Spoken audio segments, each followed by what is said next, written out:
apa yang disampaikan oleh Mbah Muri, dia tidak mengetahui bahwa Paulus itu sibuk untuk membuat mujizat supaya orang percaya kepada Yesus, meyakinkan orang lain untuk percaya kepada Yesus.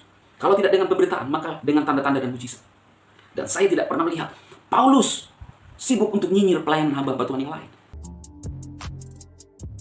Shalom saudaraku yang kekasih di dalam Tuhan Yesus Kristus. Senang kembali berjumpa dengan saudara semua dalam channel Pastor DHI. Harapan dan doa saya saudara tetap dipelihara oleh Tuhan kita Yesus Kristus. Amin. Saudara, seperti pada judul saya kali ini, ya, judulnya adalah Benihin Mujizat Palsu. Kemudian Pastor Andi Simon, mujizat apa? Apakah sama? Saya akan membagikan suatu kebenaran firman kepada saudara semua. Kita akan sinkronkan dengan Alkitab. Kemudian juga menanggapi video daripada Pak MS, ya, yang orang tua, dan juga Mbah Muri. Kenapa saya sering mengatakan kata Mbah? Karena dari pengakuan dia sendiri, dia mengatakan bahwa bilang ke Andi Simon itu, Mbah Muri bilang. Jadi saya baru tahu bahwa dia adalah seorang mbah. Kalau pengertian mbah sendiri itu, saudara, itu adalah kakek, ya.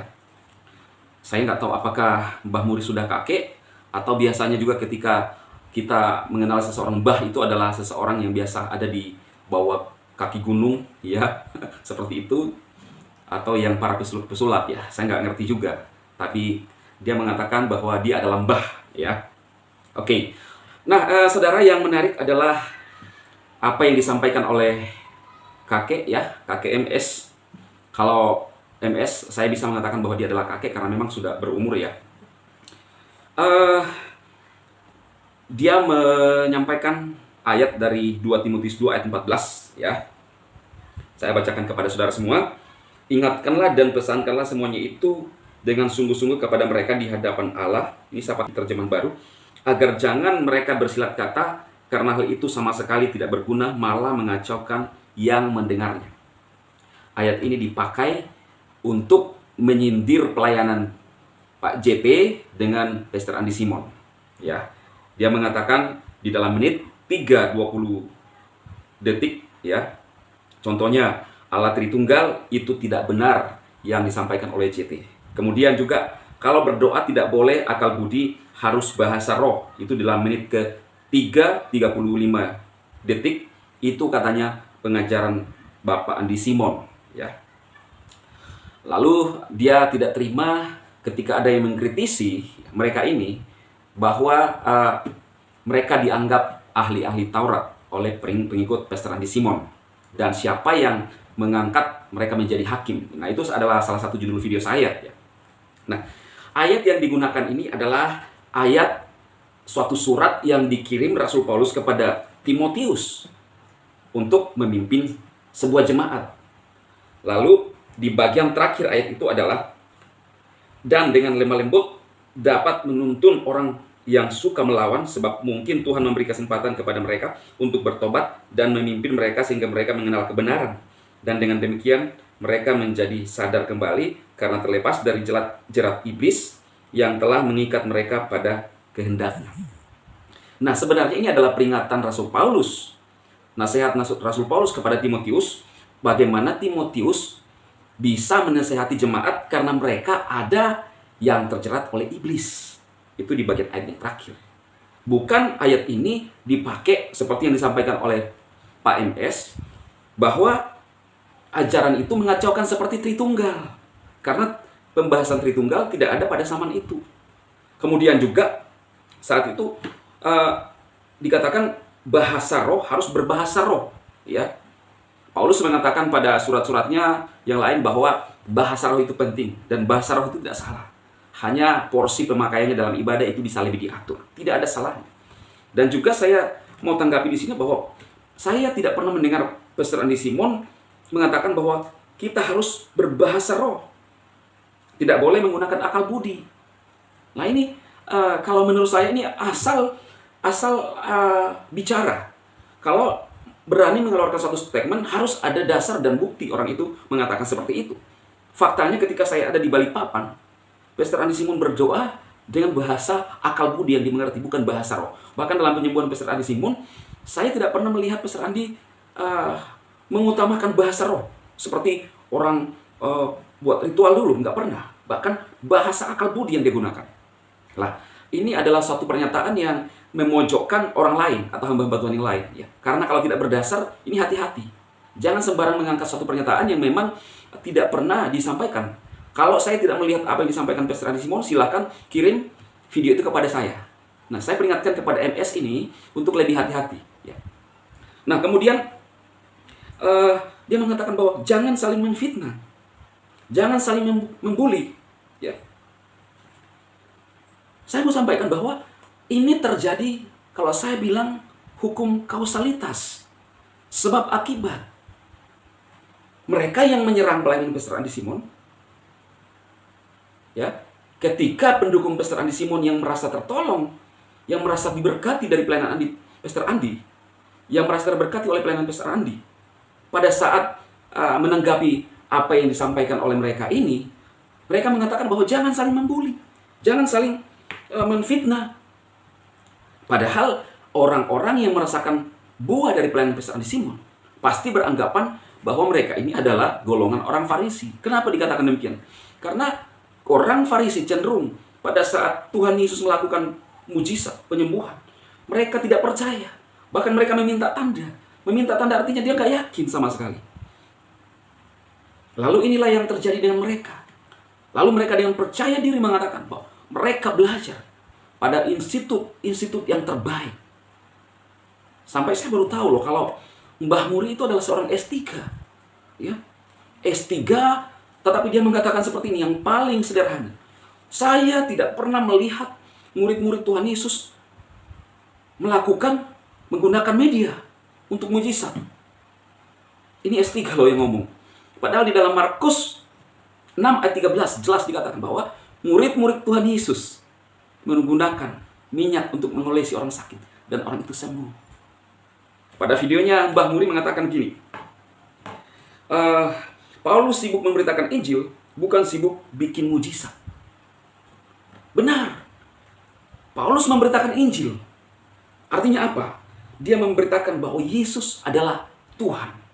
Lalu kalau Anda lihat di dalam Roma pasal 15 ayat 17 dikatakan seperti ini. Oleh karena itu di dalam Kristus Yesus aku bermegah dengan apa yang kulakukan bagi Allah. Itu kata Paulus. Sebab aku tidak akan berani mengatakan sesuatu yang tidak dikerjakan Kristus melalui aku, yaitu untuk membawa bangsa-bangsa bukan Yahudi kepada ketaatan dalam perkataan maupun perbuatan, dalam kuasa tanda-tanda mujizat dan keajaiban-keajaiban dalam kuasa Roh Elohim. Aku telah memberitakan sepenuhnya Injil Kristus dari Yerusalem dan berkeliling sampai Ilirikum. Artinya apa?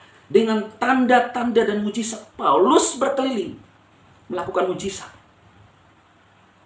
Jangan salah kaprah, jangan salah paham.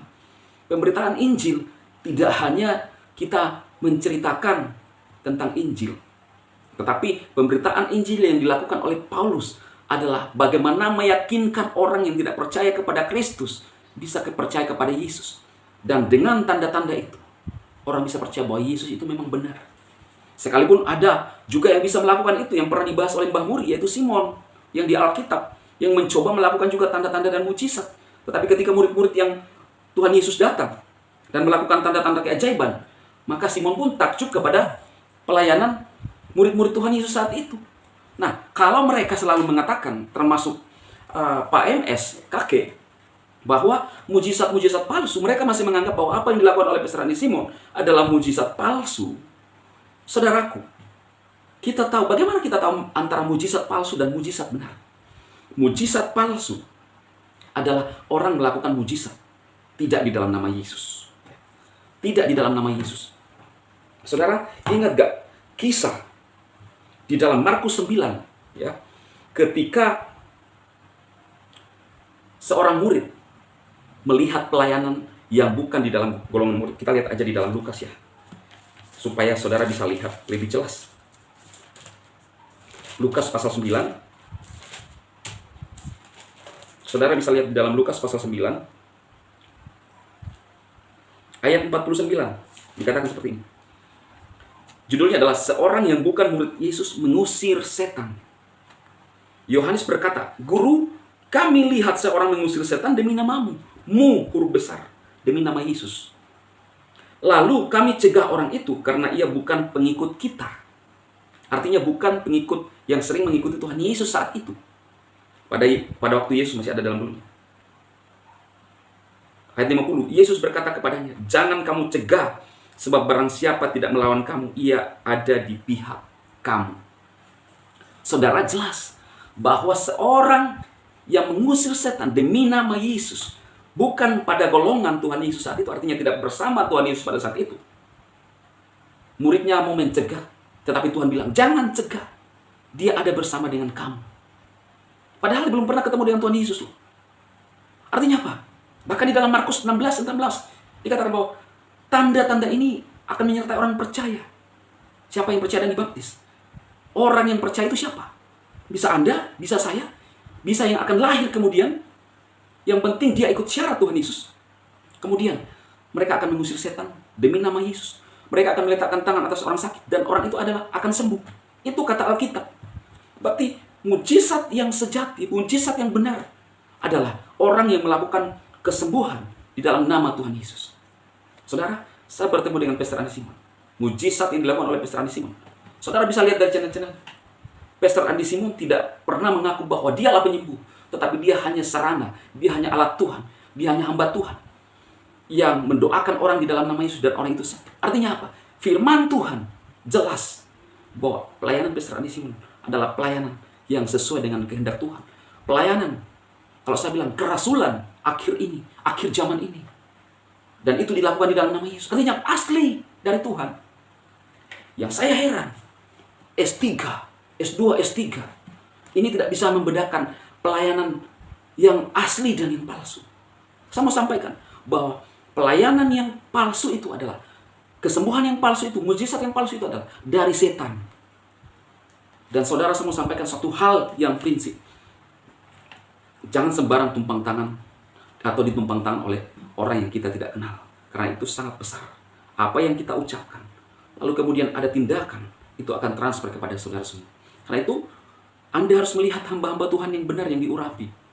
Apakah dia berdoa di dalam nama Yesus? Kalau dia adalah berdoa di dalam nama Yesus dan Anda ditumpang tangan, itu akan terjadi kesembuhan. Tetapi Anda lihat dari buahnya, misalnya seorang dukun, ya, memberikan tumpangan tangan kepada Anda, dan itu atas nama setan, hati-hati. Roh setan akan transfer kepada Anda semua. Jadi apa yang saya sampaikan kali ini, saudara, biarlah ini memberikan suatu pencerahan tentang sebuah kebenaran firman. Ya. Apa yang disampaikan oleh Mbah Muri, dia tidak mengetahui bahwa Paulus itu sibuk untuk membuat mujizat supaya orang percaya kepada Yesus, meyakinkan orang lain untuk percaya kepada Yesus. Kalau tidak dengan pemberitaan, maka dengan tanda-tanda dan mujizat. Dan saya tidak pernah melihat Paulus sibuk untuk nyinyir pelayanan hamba-hamba Tuhan yang lain, seperti yang dilakukan oleh Mbah Muri dan MS, kakek. Saran saya adalah tambah kuliah lagi, S4, S5. Siapa tahu di tingkat S5 bisa sadar dan bisa mengerti kebenaran Tuhan, kehendak Tuhan, firman Tuhan yang sesungguhnya, bahwa pekerjaan Roh Kudus itu nyata sampai sekarang. Lihat, ketika mereka sering mengatakan bahwa Roh Kudus itu tidak bekerja lagi, termasuk dari Pak ST, ya, yang sering mengejek-ngejek itu, tidak ada pekerjaan Roh Kudus. Ingat, ya, lihat di dalam Kisah Para Rasul 13 ayat 2. Di sana dijelaskan bahwa Roh Kudus berkata kepada mereka, khususkanlah Barnabas dan Saulus untuk tugas yang khusus. Itu adalah bisikan Roh Kudus. Artinya apa? Setelah Tuhan Yesus terangkat ke surga, Roh Kudus itu bekerja. Ini tidak terjadi pada saat Tuhan Yesus masih ada di dalam dunia, tetapi ketika dia terangkat ke surga, dan itu dilakukan kepada murid-murid Tuhan Yesus saat itu, dan dikatakan bahwa Roh Kudus berbicara kepada mereka secara khusus. Mereka sering mengatakan tidak ada lagi Roh Kudus berbicara, karena mereka tidak tahu kebenaran firman Tuhan. Mereka hebat berteologi. Mereka mengesampingkan firman Tuhan karena teologi mereka. Jadi firman Tuhan ini sudah terkontaminasi dengan teologi mereka. Pandangan bapak-bapak gereja. Saudaraku, tentunya kita harus kembali kepada kebenaran firman Tuhan. Memang denominasi dikatakan oleh KKMS dibuat oleh manusia, tetapi tentunya kita harus kembali kepada kebenaran Alkitab yang sejati. Mereka tidak bisa membedakan mujizat yang benar, mujizat yang palsu. Ya, kalau toh misalnya MS mengatakan bahwa Benny Hinn, keponakannya yang mengaku itu, bahwa itu mujizat palsu, ya itu urusan dia. Bisa saja juga karena ada hal-hal tidak suka dengan Pak Benny Hinn dia ngomong begitu, tapi itu bukan ranah saya untuk menghakimi, karena Pak Benny Hinn sendirilah yang akan mempertanggungjawabkan itu kepada Tuhan. Tetapi selama kita berdoa di dalam nama Tuhan Yesus Kristus, itu adalah mujizat yang benar. Karena Tuhan itu bekerja. Tuhan tidak ingin mempermalukan dirinya. Siapa yang memanggil nama Yesus dan berdoa, maka Tuhan akan bekerja di sana. Karena itu saudaraku, biarlah firman Tuhan ini memberkati kita semua, mengajarkan kita untuk bisa hidup di dalam kebenaran Tuhan sungguh-sungguh. Percaya kepada pekerjaan Roh Kudus. Begitu banyak orang yang tertolong. Orang-orang dari seberang ditolong. Sehingga mereka bisa melihat bahwa kuasa Tuhan Yesus masih bekerja sampai saat ini. Itulah tujuannya ada mujizat. Supaya Bani Kedar pun bisa mengakui bahwa Yesus adalah Tuhan. Ingat, organisasi tidak menyelamatkan. Anda lahir sebagai seorang Kristen, bukan jaminan Anda akan diselamatkan. Tapi bagaimana kita menerima, meresponi anugerah yang besar itu dan hidup dalam anugerah dan menghidupi firman, itulah yang akan menyelamatkan kita. Dan sehingga pada saat Tuhan Yesus datang, Dia menjemput kita dan masuk dalam kerajaannya. Tuhan memberkati semua. Amin. Ini saudaraku, ya, diberkati channelnya. Amin. Amin. Ya, channel yang dia buat pelayanan medsos, baik dalam karirnya, dalam pelayanannya, diberkati. Ya, semua pemirsa yang menyaksikan ini, tolong subscribe dan notifikasi biar jadi berkat lebih banyak orang. Tuhan berkati ya.